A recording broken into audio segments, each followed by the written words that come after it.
A Torre de Babel sempre foi envolta em mistério, especulação e curiosidade. Muitas pessoas, ao longo da história, acreditaram em versões distorcidas ou sem base bíblica, criando teorias que nada têm a ver com o verdadeiro relato das Escrituras. No entanto, hoje vamos nos aprofundar no que realmente a Bíblia revela sobre esse episódio marcante. Curiosamente, a expressão Torre de Babel não aparece no Antigo Testamento. Esse nome se popularizou como uma forma de se referir à torre erguida na cidade de Babel. A palavra torre remete a uma torre de vigia, enquanto Babel, no acadiano, vem de Babilu, que significa portão de Deus. Já em hebraico, a palavra se aproxima da ideia de confusão e mistura, o que faz todo sentido no contexto da história.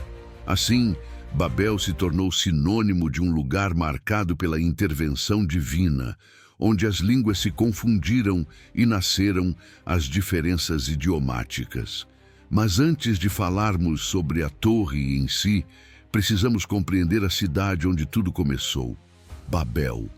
Após o dilúvio, Deus havia ordenado que a humanidade se espalhasse pela terra e a povoasse. Entretanto, ao invés de obedecer, aquela população decidiu se unificar em uma grande cidade, erguida na planície de Sinear. Essa cidade, mencionada na Bíblia como a primeira fundada após o dilúvio, se tornaria a famosa Babilônia. Seu fundador foi Nimrod, um poderoso líder que também edificou outras cidades, como Ereque, Acade e Calné. Mais tarde, ao partir para a Síria, Nimrod ainda construiu cidades como Nínive, que se tornariam centros importantes da antiguidade. Agora quero saber de você. Já tinha ouvido falar que o fundador de Babel foi Nimrod? Comenta aqui embaixo o que mais te chamou a atenção até agora. A cidade de Babel não era apenas mais uma construção, mas sim a primeira grande expressão da desobediência humana após o dilúvio. Quando a ordem de Deus era clara, espalhar-se e multiplicar-se pela terra, aquele povo decidiu fazer exatamente o contrário. Eles escolheram permanecer unidos, erguer muros imensos e estabelecer uma cidade fortificada. Babel não foi apenas uma cidade, foi o símbolo de uma rebeldia coletiva contra o Criador. Essa atitude mostrava não apenas um desejo de segurança, mas também uma ousadia de enfrentar diretamente a vontade divina. Foi nesse cenário que começou a surgir a famosa torre. O objetivo não era apenas ter um ponto de referência, mas sim construir algo que chegasse aos céus. A expressão cujo cume toque nos céus representa o quanto aquela civilização estava tomada pela soberba, acreditando que poderiam alcançar o divino pelas próprias mãos. Era mais do que arquitetura. Era uma declaração de independência contra Deus. A torre se tornava a materialização do orgulho humano, do desejo de glória e do avanço tecnológico que já despontava naquela época. O texto de Gênesis 11 não deixa claro se o povo temia uma nova inundação, mas muitos estudiosos sugerem que sim. A imponência da cidade, a grandiosidade da torre e a insistência em manter todos unidos apontam para essa hipótese. Se realmente foi esse o motivo, então o medo revelava algo ainda mais grave: a falta de confiança na promessa divina, já que Deus havia garantido que nunca mais destruiria a terra com um dilúvio. Dessa forma, Babel se ergue não apenas como um monumento de tijolos e betume, mas também como um símbolo de desobediência e incredulidade diante da palavra de Deus. E você, acredita que a Torre de Babel foi erguida por medo de um novo dilúvio ou apenas por soberba? Comente aqui embaixo a sua opinião. Naquela época, a região de Babel não dispunha de pedras para a construção, tampouco de cal para a argamassa. Por isso, os habitantes desenvolveram técnicas próprias para erguer suas edificações. Eles utilizavam tijolos de argila secos ao sol ou queimados em fornos, além de fundações feitas com argila pisada. Para unir as peças, aplicavam betume, uma espécie de asfalto natural, que conferia resistência às construções. Esse método, embora rudimentar, permitia levantar obras imponentes que desafiavam a paisagem da planície. As famosas torres-templo da Mesopotâmia, chamadas de zigurates, ajudam a imaginar o possível formato da Torre de Babel. Eram estruturas retangulares, erguidas em vários níveis, acessíveis por escadarias externas e rampas monumentais. Cada andar levava a outro patamar até alcançar o topo, onde geralmente havia um santuário com a imagem da divindade cultuada.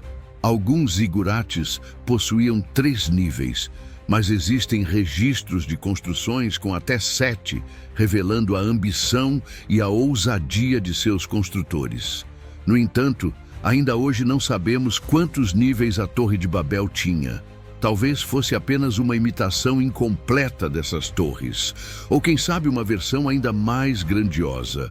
O fato é que a obra ficou inacabada, interrompida pela dispersão dos povos. Até mesmo sua localização exata continua sendo mistério. Existem apenas teorias e tradições que tentam explicar onde ela teria sido erguida. Para alguns, tratava-se do templo de Nabu, ao sul da Babilônia. Para outros, seria o Etemenanque, a lendária casa da fundação do céu e da terra. E você acredita que a Torre de Babel era um imenso zigurate ou que nunca chegou a ser concluída? Deixe sua opinião nos comentários. Com o passar dos séculos, diversas tradições e teorias surgiram sobre o verdadeiro destino da Torre de Babel. Alguns intérpretes acreditam que ela tenha sido o Templo de Nabu, uma estrutura com 7 níveis localizada ao sul da Babilônia. Outros defendem que a torre era, na verdade, o famoso Etemenanque, conhecido como a Casa da Fundação do Céu e da Terra, que teria atingido aproximadamente 100 metros de altura. Essa construção era vista como uma escada para o divino, onde, segundo as crenças da época, o próprio Deus descia para se encontrar com os homens. Com o tempo, porém, esse imenso zigurate teria sido destruído pelo rei persa Xerxes e os escombros removidos pelos habitantes locais. Restou apenas uma cratera gigantesca, como uma cicatriz na paisagem da antiga Babilônia. Outros estudiosos ainda apontam que a torre poderia ter ficado ao oeste de Bagdá, no atual Iraque, mas essa teoria não é muito aceita, já que a região só ganhou importância séculos depois. Também existem tradições judaicas que afirmam que Deus teria enviado fogo do céu para consumir completamente a Torre de Babel, inclusive seus alicerces. Outra versão sugere que ela foi derrubada pela força de ventos poderosos, desaparecendo sem deixar vestígios. Mas apesar das diferentes hipóteses, o que realmente importa é o significado espiritual dessa história. Babel foi a representação da ambição humana em desafiar a ordem divina. E você? Acredita que a torre foi destruída por forças humanas ou pelo próprio julgamento de Deus? Comente aqui embaixo. Apesar de tantas incertezas sobre o local e o destino da Torre de Babel, o que realmente importa é a mensagem bíblica transmitida por esse episódio. A cidade e a torre representaram de forma clara a ambição humana de se exaltar e desafiar os limites estabelecidos por Deus. Babel não foi apenas um projeto arquitetônico, foi um símbolo da desobediência, da arrogância e da busca por glória sem depender do Criador.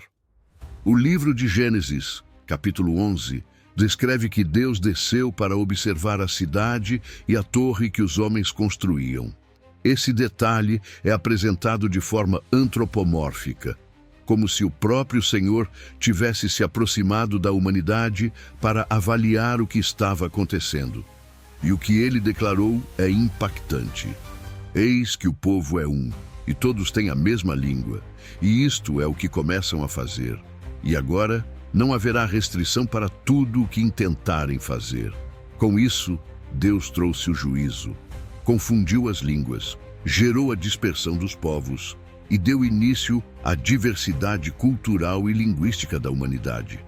Foi o momento em que a unidade se fragmentou e a multiplicidade de idiomas se espalhou pelo mundo, criando barreiras, mas também originando novas culturas.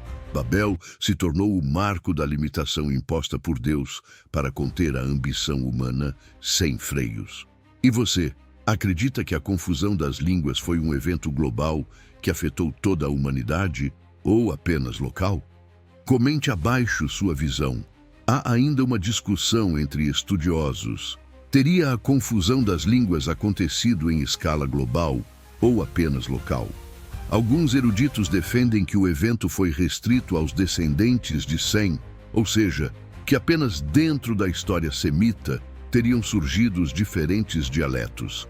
Essa linha de interpretação considera que o capítulo 11 do Gênesis seria mais um registro cultural do que um relato universal. Entretanto, a interpretação mais aceita é a de que o episódio teve impacto global. Até então, a humanidade estava concentrada em Babel, falando a mesma língua. Por isso, a confusão trouxe uma ruptura que afetou todas as nações que dali se espalharam. Essa visão é reforçada pelos versículos 1 e 6 do capítulo 11, que deixam claro: era toda a terra de uma mesma língua e de uma mesma fala. Dessa forma, muitos estudiosos entendem que a narrativa de Gênesis segue uma lógica de construção literária. Primeiro, no capítulo 10, são descritas as descendências de Noé e a distribuição geográfica dos povos. Já no capítulo 11, o autor explica como essa divisão aconteceu, através da confusão das línguas e da consequente dispersão da humanidade. E você? Acredita que a confusão das línguas realmente atingiu toda a humanidade? Escreva sua resposta nos comentários. Muitos ainda tentam especular sobre qual teria sido o idioma original da humanidade antes da confusão em Babel. Alguns estudiosos sugerem que poderia ser o sumério, outros apontam para o hebraico. Mas a verdade é que não existe nenhuma fundamentação sólida para afirmar isso. O próprio hebraico, por exemplo, é fruto de outros dialetos que surgiram muito tempo depois. Assim, a língua inicial permanece como um mistério que jamais será desvendado. O que realmente sabemos é que a Torre de Babel representa até hoje a insistência do homem em desafiar a ordem divina.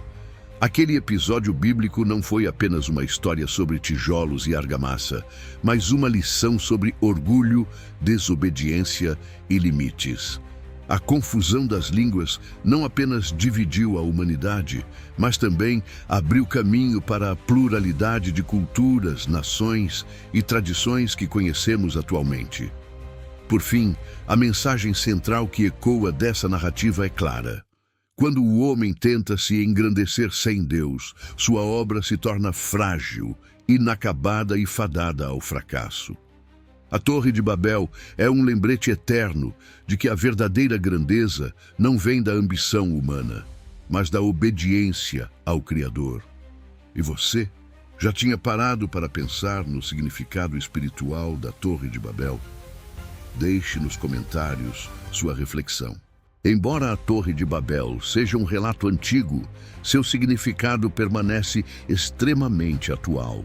Em cada época, a humanidade busca construir suas próprias torres, projetos grandiosos, tecnologias revolucionárias e ideologias que prometem alcançar o céu. No entanto, assim como em Babel, quando essas construções são erguidas sem Deus como fundamento, acabam se tornando frágeis diante do tempo. Esse episódio nos mostra que a verdadeira unidade não vem da imposição de uma língua única ou de uma cultura uniforme, mas sim da comunhão espiritual baseada na fé. A diversidade de idiomas e nações, que nasceu como consequência do julgamento divino, hoje também é sinal da criatividade e da multiforme graça do Criador.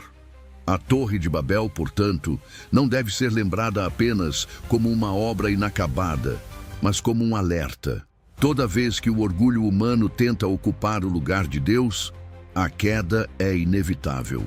E toda vez que a humanidade tenta alcançar a grandeza sem o Criador, descobre que a verdadeira força não está em tijolos, mas na obediência e na fé. E você, já identificou alguma Torre de Babel sendo construída nos dias de hoje? Compartilhe sua visão nos comentários. A história da Torre de Babel vai além de um simples episódio narrado no Gênesis. Ela é um reflexo do coração humano, que muitas vezes insiste em buscar grandeza sem considerar os limites estabelecidos por Deus. A Torre Inacabada continua sendo um símbolo de projetos ambiciosos que começam cheios de força, mas terminam em ruínas porque foram edificados sobre o orgulho. Ao olharmos para o mundo atual, vemos que a humanidade ainda constrói suas próprias torres. Sistemas de poder, impérios econômicos, avanços tecnológicos e até movimentos culturais que tentam substituir o Criador pelo próprio homem. No entanto, Babel nos lembra que tudo o que é levantado sem Deus está destinado a se fragmentar. Portanto, a verdadeira lição é clara. A grandeza não está em desafiar o Altíssimo, mas em caminhar segundo a sua vontade. Assim como o orgulho levou Babel à confusão, a humildade e a obediência nos conduzem à verdadeira unidade.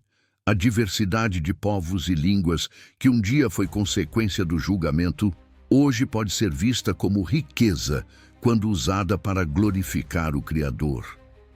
E para você, qual a maior lição que a Torre de Babel deixa para os dias de hoje? Escreva sua resposta nos comentários e compartilhe sua visão.